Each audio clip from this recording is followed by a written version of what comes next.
어라차차 시사를 진행하는 DM 청년아카데미 원장 전영돈입니다. 오늘은 국정역사교과서 문제에서 나타난 한국의 정치 세력에 대하여 논해 보겠습니다. 한국은 정치 현안마다 정책적인 노선이 첨예하게 엇갈립니다.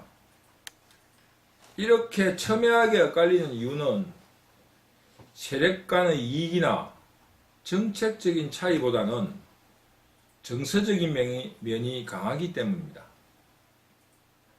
합리적인 차이나 다툼은 서로 이성적으로 논의하고 양보하고 타협하여 조정의 가능성이 있으나 무조건 싫다는 정서적인 문제는 감정의 문제로서 논쟁이나 다툼만 격해질 뿐 조정의 여지가 없습니다. 이런 의미에서 한국의 정치는 언제나 벼랑 끝에서나 간신히 나중에 다시 싸우기로 하고 해결 없이 돌아서는 해결 방법을 취하고 있습니다. 이런 이유는 한국의 정치 세력의 특징에서 비롯된다고 생각합니다.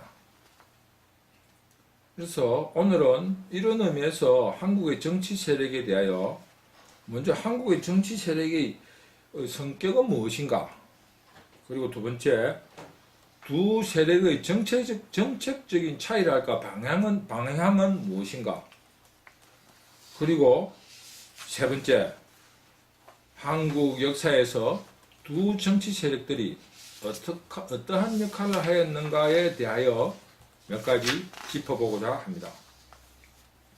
한국의 정치 세력은 자유주의를 표방하는 보수주의라는 우파와 노선의 스펙트럼이 큰 경제적 평등을 주장하는 좌파로 우선 나누어 볼 수 있습니다. 보수 세력은 반공주의, 그 반공주의 안에는 분단 과정과 6.25 전쟁을 몸으로 겪으면서 실질적 반공주의, 실체적인 반공주의와 함께 이념적으로 자유주의를 존중하는 자생적인 반사회주의, 그리고 경제성장을 이룬 결과물에 대하여 안정적으로 더욱 발전해 나가자는 안정주의 세력으로 이루어져 있습니다. 반면 좌파 세력들은 자유주의의 불평등과 자본주의의 노동 문제에 대하여 자각한 합리적인 사회주의, 남북 문제에 있어서 큰 형이 양보해야 한다는 동정주의에 의한 북한 동정의 민족주의, 그리고 내가 보고 들은 바로는 분단 과정과 6.25 전쟁, 그리고 기타 등등의 과정을 통하여 북한의 노동당에 충성하는 세력들까지 있습니다. 이런 이념의 축 속에서 해방 이후 그리고 산업화 과정에서 권력을 쥔 쪽을 지지하는 세력과 그 반대를 지지하는 세력으로 나누어지고 그 나누어진 세력들을 기반으로 정당을 각각의 정당 지지자들을 포함하고 있습니다. 그런데 이것이 묘하게 지역의 동수로 나누어지면서 골이 깊어진 것입니다. 대체적으로 한국 정치 세력은 위에서 본 것처럼 우파는 반공주의자, 안정주의자, 중상류층, 영남지역의 국민들이고, 반면에 좌파는 반자유주의자, 변혁 세력, 중하류층, 호남 지역을 중심으로 한 국민들로 분포되어 있습니다. 그러므로 이 과정에서 합리적 정책 방향에 대한 문제보다는 감정적 문제로 접근하는 까닭에 영호남이라는 지역 정서가 강하게 표출되는 면이 있습니다. 지역 감정에 있어서 결집력이 강한 좌파는 도리어 지역 감정 해소를 주장하고, 또 우파는, 안정을 지향하는 우파는 공산주의에 대한 우려와 사회가 곧 멸망한다든가 안정이 위협당한다는 것으로 역설적인 주장을 하고 있습니다. 이것은 이런 역설적인 주장, 지역 감정에 집착하는 세력이 지역 해소를 주장하고 안정을 주장하는 세력들이 국가의 혼란을 위협하고 있는 것입니다. 그러므로 지역 감정이 강하게 결집되어 있는 곳에서는 다른 세력들을 지역주의자라 하고, 우파들은 반대 세력들을 공산주의 또는 빨갱이로 몰아붙이고 있습니다. 이처럼 한국 정치 세력은 서로 정책적인 노선 차이보다, 노선에 대한 집착보다 감정적 문제로 문제를 주장하고, 또 그것을 통하여 해결을 하려고 하고 있습니다. 그러면은 이 두 세력의 정책적인 방향 혹은 차이점은 무엇인가 알아보도록 하겠습니다.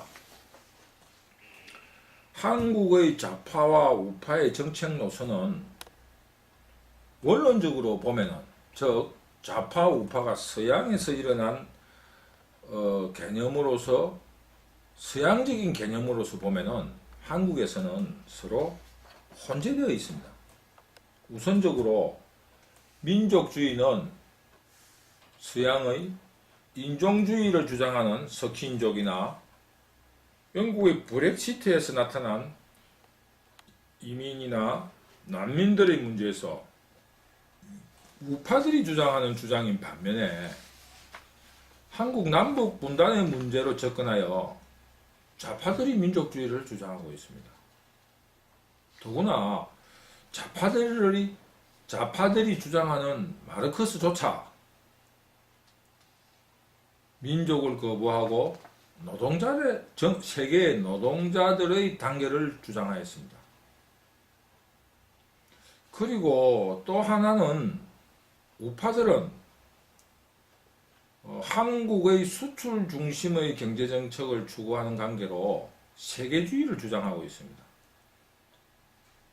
그러면서 통일 문제에 있어서는 과거와 다르게 우파들이 경제력과 힘의 우위를 바탕으로 통일을 주장하고 있는 반면에, 좌파들은 내재적 접근이라는 이론을 내세우며 북한 체제를 주장하고, 북한 체제의 옹호를 주장하고, 남북 상호 존치를 주장하는 평화정책을 추진하고 있습니다.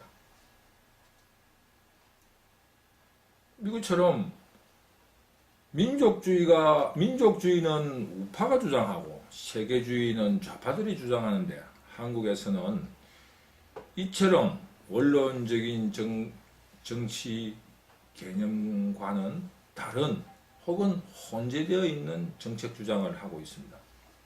또 복지 정책에 있어서도 그렇습니다. 복지는 좌파의 정책이 아닙니다. 평등한 나라에서는 복지가 있을 수가 없는 것입니다. 모두가 평등한데 복지가 필요 없는 것이며, 북한은 지금도 북조선에는 복지가 필요 없다고 주장하고 있습니다.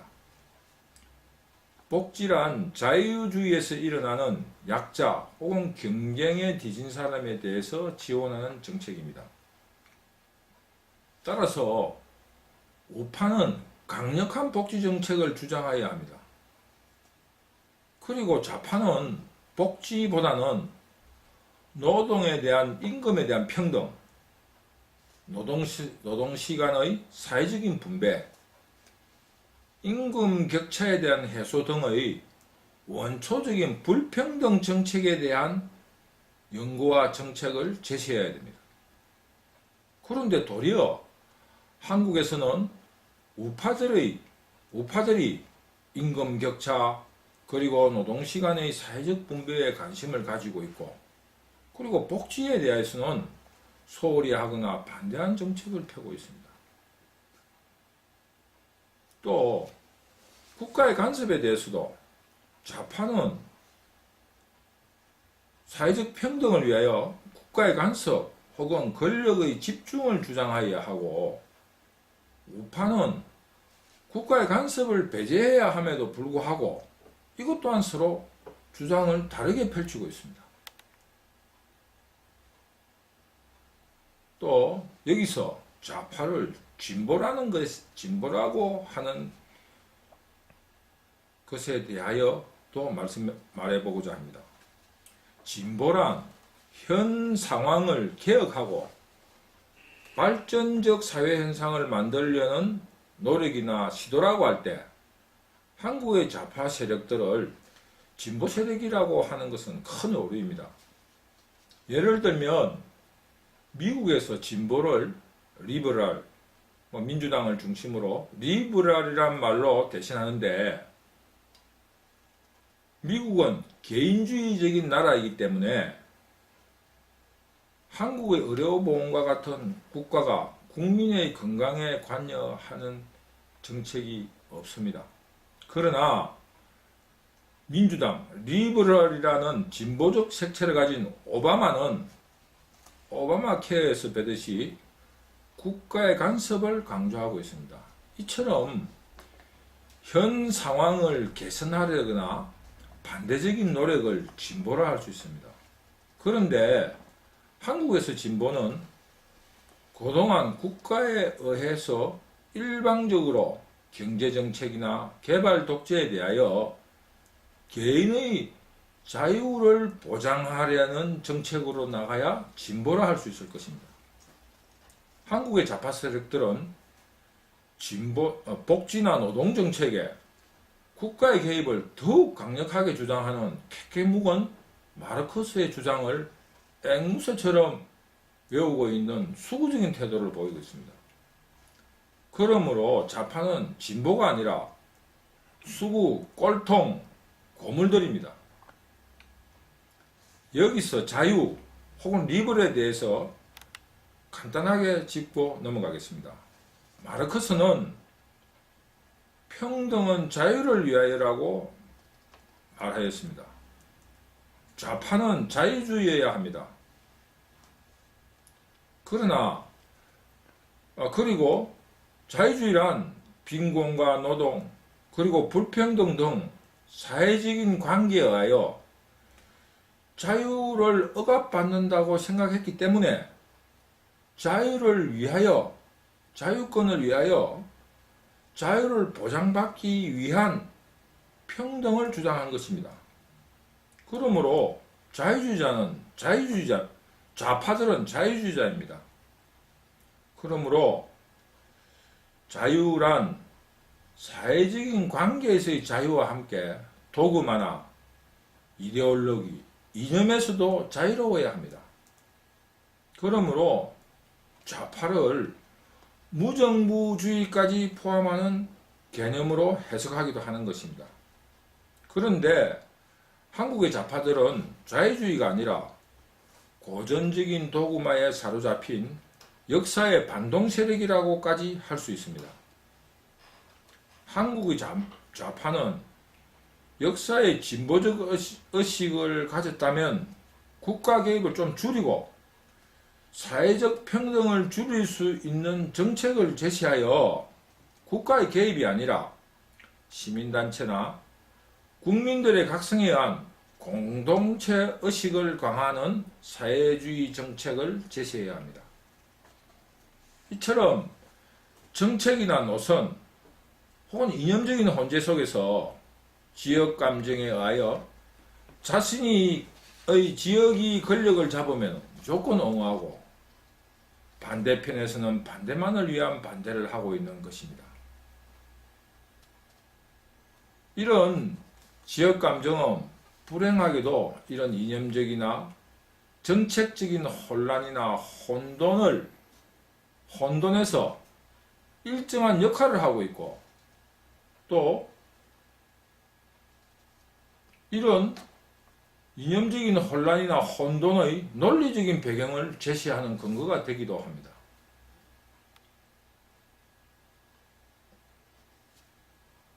좌파가 평등을 주장할 때 우리 지역이 불평등하다. 그러므로 이런 정책을 해야 된다고 하는 정책적인 일관성조차 가지지 못하고 있는 것입니다.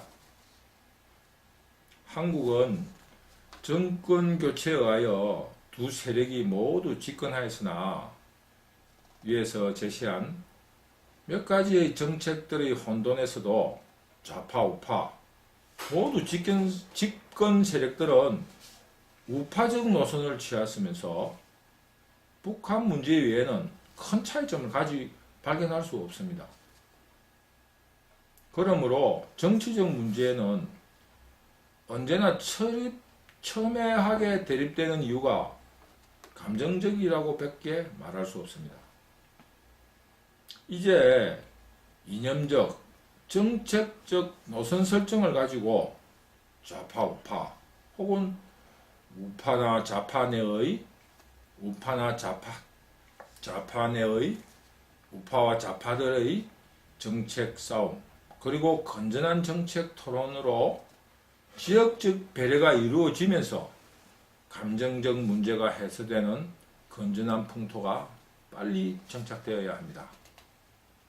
끝으로 한국 역사에서의 정치 세력의 역할에 대해서 짚어보도록 하겠습니다. 이 문제가 결론적으로 국정 역사 교과서에 대한 문제와 연관이 되어 있습니다. 한국의 역사는 우파에 의하여 이끌려 왔다고 할 수 있습니다. 해방과 정부 수립, 산업화, 정권 교체, 민주화, 그리고 선진화를 이끈 세력이 우파라는 것에는 의심의 여지가 없습니다. 한국의 근현대사에서 역사를 주도한 세력이 우파라는 것입니다. 정부 수립과 분단과 6.25 전쟁을 통하여 6.25 전쟁 등에서 우파 역할에 대하여는 더 설명할 필요가 없을 것입니다. 또 산업화 또한 자유자본주의에 의한 것임은 분명합니다. 정권 교체 또한 지역감정 문제의 해결로서 호남 세력의 한을 풀어주자는 역사적 한풀의 해소란 아량과, 그리고 혹시나 다른 세력이 정책을 펼치면 나아지려나 하는 마음에서 용인된 자유주의자들의 진취적인 태도에서 비롯된 것입니다. 물론 민주화 역시 중산층을 대변하는 우파들이 이제는 국가적 문제에서 자유주의로 더욱 이행해야 한다는 개발 독재에서 더욱 개인 자유주의로 더욱 이행해야 한다는 우파적인 시각에서 동의한 것입니다. 이처럼 한국의 우파들은 언제나 진취적이었고 도전적이었으며 진보적이었습니다. 그러나 좌파는 아직 19세기 말의 초보적인 마르크스주의에 머물러 있습니다.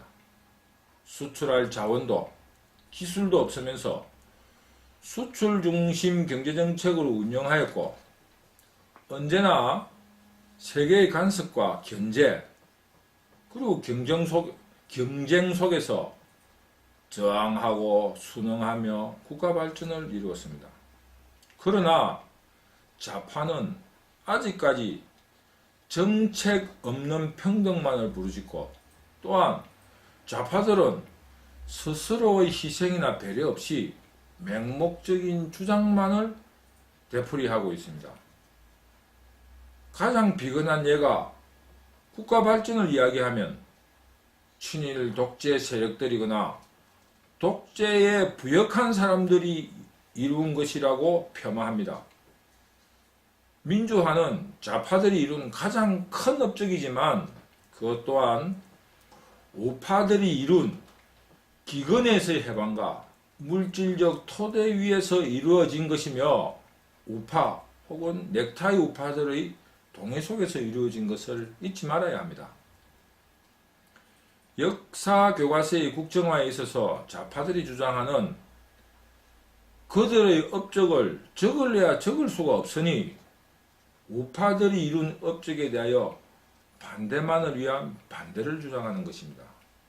그러니 부정의 역사를 꼭 기록해야 한다는데 부정한 역사라 해야 일제식민지와 개발독재에 대한 불가피한 것 외에 또 무엇이 있습니까? 국가 성립과 완성의 불가피에 대하여 기록한 것이면 국가 성립과 완성의 불가피에 대하여 개발 독재에 대한 개발 독재에 대하여 기록한 것이면은 된 것이지, 기어코 국가 민족의 부정을 강조하고 또 강조해야 역사책이 된다는 것인가 의심하지 않을 수 없습니다.